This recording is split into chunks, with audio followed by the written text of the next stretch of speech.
सबको प्रभु यीशु मसीह के नाम में जय मसीह की। आज फिर से जब मैं बाइबल स्टडी कर रही थी तो मुझे पवित्र आत्मा ने बताया कि मैं आप लोगों को भी कुछ परमेश्वर के वचन के बारे में से बताऊं। जैसे कि मैं विश्वासियों के लिए बोलना चाहती हूं कि हमें क्या करना है। विश्वासियों को ये वचन ज़रूरी है कि हमें सतर्क रहना है।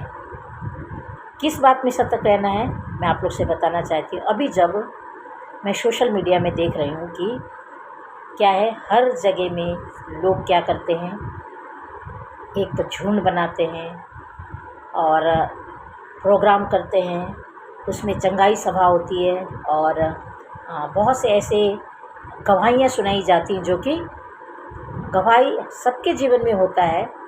मैं इसे झूठ नहीं मानती और होना भी चाहिए, लेकिन कितने लोग ऐसे होते हैं जो गवाहियाँ होती हैं उस गवाही में से कुछ उसमें ऐड कर देते हैं या कुछ माइनस करते हैं। लेकिन प्रभु का वचन कहता है कि जो मेरे वचन को घटाएगा या बढ़ाएगा तो वो दोषी ठहरेगा। मैं अभी देख रही हूँ, जब मैं सोशल मीडिया में देखती हूँ, नेपाल में एक ऐसा संस्था है जिसका नाम है सच्चाई केंद्र। मैं नेपाल को भी फॉलो करती हूँ क्योंकि मैं एक गोरखाली हूँ। नेपाल से जुड़े हुए एक जो जाति होती है वो गोरखाली हूँ मैं, जिसकी वजह से मैं नेपाल को भी फॉलो करती हूँ। तो एक क्या है, केंद्र है जिसको कहते हैं सच्चाई केंद्र। वहाँ पर देखिए बहुत सी अच्छी बातें सिखाई जाती हैं, जैसे कि सुधार की बातें। कहते हैं ना, सुधार हर एक चीज़ों में। आप सोशल काम में देखिए या कोई शास्त्र पढ़ के देखिए या कहीं भी आप जाइए, वहाँ पर सुधार का काम होता है। लेकिन उद्धार केवल यीशु मसीह में है, क्योंकि हमें बाइबल बताती है जिस प्रकार से क्या है कि ये एक चिंताजनक विषय है, क्योंकि हर एक जगह में सुधार केंद्र होता है। लेकिन मैं आपको बताना चाहती हूँ जिस प्रकार से लिखा है वचन में कि हर एक आत्मा को तुम परखो, वो सच है या झूठ है। क्योंकि शैतान के पास भी शक्ति होती है संगाई करने की और आश्चर्य कर्म करने की, बहुत सारे ऐसे मिरेकल वो भी करते हैं। लेकिन प्रभु का वचन बताता है कि हमें आत्माओं को परखना है।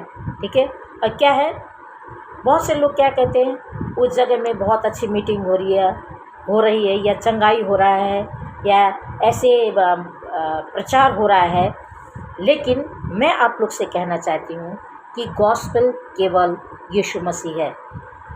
जैसे कि हम देखते हैं नए नियम में क्या है, जो न्यू टेस्टामेंट है वो क्या है, एक गॉस्पेल है। लेकिन उस गॉस्पेल को भी पढ़ने से अच्छा है कि हम क्या करें, यीशु मसीह को पढ़ें, उनके जीवन को देखें। क्योंकि जब हम उनके जीवन को देखते हैं तो सुसमाचार हमारा यीशु मसीह है। उन्होंने संसार में रह करके बहुत से ऐसे काम किए जो कि दूसरे नहीं कर सके। लेकिन उससे भी बड़ी बात क्या है कि वो हमारे लिए इस धरती पर आए। वो एक राजा का बेटा होते हुए भी, वो परमेश्वर का पुत्र होते हुए भी संसार में एक गरीब बालक का रूप धारण करके वो संसार में आए। तो हमें क्या करना है, उन पे विश्वास करना है।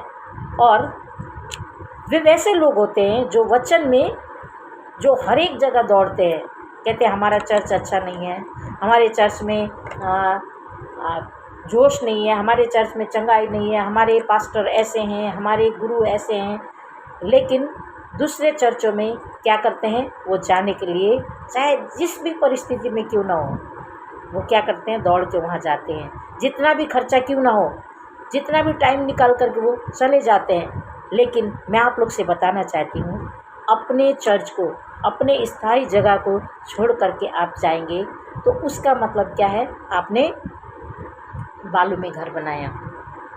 और जब हम अपने चर्च में जाते हैं, हमेशा जा कर के उसी प्रकार से, जिस प्रकार से आप बाहर जा कर के हालेलुया प्रेज द लॉर्ड बोलते हैं, बहुत आत्मिक होते हैं, बहुत ऐसे काम को दिखाते हैं अपने आप को कि आप बहुत स्पिरिचुअल हैं। अच्छी बात है, वो दिखाना है। लेकिन हम अपने चर्च में, हम अपने स्थायी जगह पे भी ये करना ज़रूरी है, क्योंकि जब हम कुछ समय के लिए वहाँ जा कर के उस आनंद को और उस चंगाई को या उस मोमेंट को आप जब पकड़ के आते हैं वहाँ पर, वो क्या है, कुछ दिन के लिए है।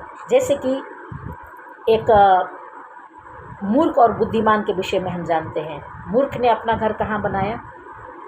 बालू में, ठीक है। एक गाना भी है, चट्टान पर बुद्धिमान ने बनाया अपना घर, चट्टान पर बुद्धिमान ने बनाया अपना घर, चट्टान पर बुद्धिमान ने बनाया अपना घर, और जोर की बारिश आई, ठीक है। जोर की बारिश जब आई तो वो बुद्धिमान इंसान का घर नहीं गिरा, नहीं टूटा। क्यों? क्योंकि बुद्धिमान ने अपना घर कहाँ बनाया था? चट्टान में बनाया था। लेकिन मूर्ख जो था उसने क्या किया? अपना घर बालू में बनाया था। आंधी तूफान बारिश आया, वो क्या हुआ? गिर गया और ख़त्म हो गया। ऐसा ही हमारा विश्वास भी है। अगर हम कहते हैं ना, प्रभु के वचन में क्या लिखा है? अंतिम के समय में ऐसे लोग भी खड़े होंगे कि आपको कहेंगे प्रभु यीशु मसीह वहाँ है, ठीक है, परमेश्वर यहाँ है, ये है, वो है। लेकिन हमें उस बात को विश्वास नहीं करना है, क्योंकि जब हम अपने परिवार में, अपने स्थायी चर्च में जब हम स्थिर रहेंगे, हमेशा हम वैसे ही रहेंगे जैसे बाहर भी जब रहते हैं ना, तो क्या होता है? हमारा घर चट्टान पे बना होता है। चाहे जितनी भी मुसीबत, जितने भी आंधी तूफान आ जाए, वो नहीं टूटता। तो हमारा विश्वास ऐसा होना चाहिए कि हम क्या करें? ना दौड़े इधर से उधर, ठीक है। इसलिए हमेशा प्रभु के दास दासी कौन होते हैं? जो पक्का विश्वास यीशु पे करते हैं, यीशु का सुसमाचार सुनाते हैं, ठीक है। उनका जड़ कैसा होता है? जो अपने स्थायी जगह पर प्रभु की सेवा करता है या हमेशा वहाँ बना रहता है, उसका जड़ कैसा होता है? उस विश्वासी का जड़ जो कि हिलता नहीं है, वो उखड़ता नहीं है, गिरता नहीं है। लेकिन अगर हम क्या करते हैं?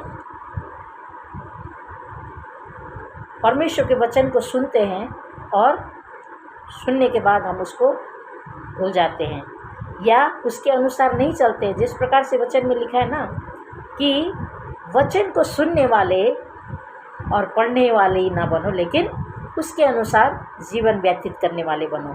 हमें क्या करना है? परमेश्वर के वचन को सुनना है और कोशिश करना है कि हम वैसे ही अपने जीवन को व्यतीत करें, क्योंकि हमारा यीशु मसीह कैसा था? वो पवित्र था।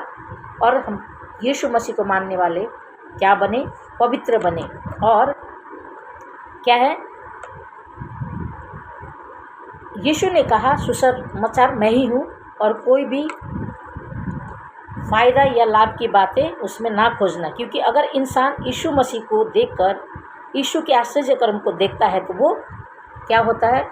मुसीबत में फंस जाता है। लेकिन वचन बताती है कि, लेकिन बाइबल बताती है पढ़ने और सुनने वाले ही नहीं बनने हैं, ठीक है। और क्या है? क्योंकि कितने लोग ऐसे भी होते हैं ना कि गवाही सुन करके वो विश्वास करते हैं, गवाही सुन करके वो क्या करते हैं? नहीं, ये सही है। लेकिन कितनी गवाहियाँ सही भी होती हैं और कितने लोग क्या करते हैं? उसको बनाकर भी बोलते हैं। लेकिन हमारा परमेश्वर का वचन क्या है?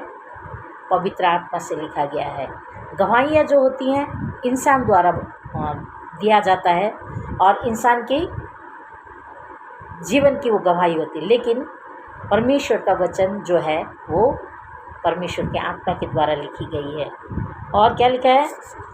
वचन समझना है यीशु ख्रिस्त, ये समझेंगे कि पिता, कितने लोग क्या कहते हैं कि यीशु गवाही है, तो इसका मतलब पिता पुत्र पवित्र आत्मा को आप लोग नहीं मानते हैं, केवल यीशु को ही मानते हैं।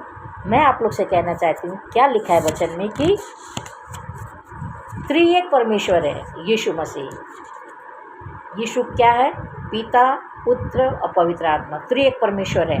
तो कितने लोग इस बात को विश्वास नहीं करते। कितने लोग कहते हैं, एक संस्था भी है जिसको ओनली जीसस कहते हैं, मुझे नहीं पता उसका डॉक्ट्रिन क्या है, लेकिन मैं जहाँ तक सोचती हूँ, यीशु को अगर हम विश्वास करते हैं, यीशु के वचन के अनुसार चलते हैं, यीशु के गवाही को जब हम सुनते हैं, वचन को पढ़ते हैं, तो यीशु ही क्या है? पिता, पुत्र, पवित्र आत्मा, त्रिएक परमेश्वर है। तो हम गवाहियों के पीछे ना भागें, चंगाई के पीछे ना भागें, किसी ऐसी चीज़ों के पीछे ना भागें जो संसारिक चीज़ें हैं, लेकिन हम परमेश्वर के वचन की ओर जाएं और जितना हो सके हम अपनी चर्च को आगे बढ़ाने की कोशिश करें।